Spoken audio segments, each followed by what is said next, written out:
Nang di natuwa ang may likha, babaeng may toyo ang ginawa. Mukhang isang platitong toyo na naman ang naubos niya. Kaya ayan, ayaw paawat at nagpupumiglas pa. At pag hindi ka nagsorry, magbabago siya ng ugali. Kaya Ito naman kasing si tropa, may suka naman pero toyo pinaulam niya. maawa.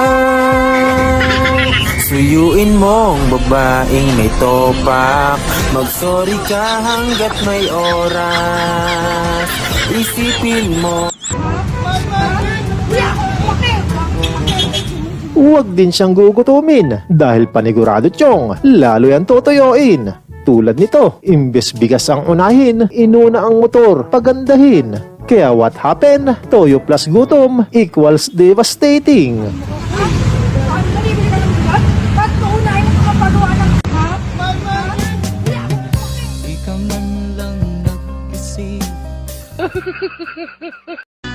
Are you ready? Million fans around the world! Parang matamis na halo-halo kung gumiling naman to. Kuya, steady ka lang sa paghuhukay dyan at siya na bahala sa paghalukay ube naman. Wow! Natry mo na lunukin? Natry ko. Abay, ba't nga ba ganun? Kayo naman siguro makakasagot nun. Ano bang meron? Banda doon. Bakit ganon? Malay ko dyan!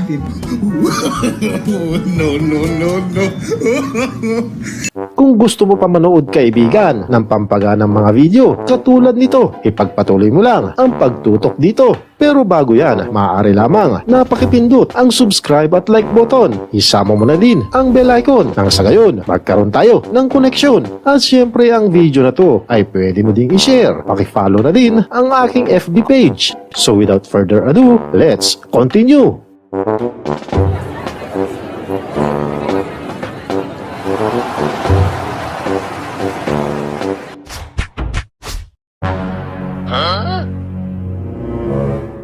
Ang ganda ng sikat ng umaga, masarap magpaaraw para makasagap ng bitamina. Buenas naman. Importanteng ingredients para katawan uminam at sumigla. Hindi lang sa kutis pampaganda, kundi nakakatulong din pampalinaw ng mata.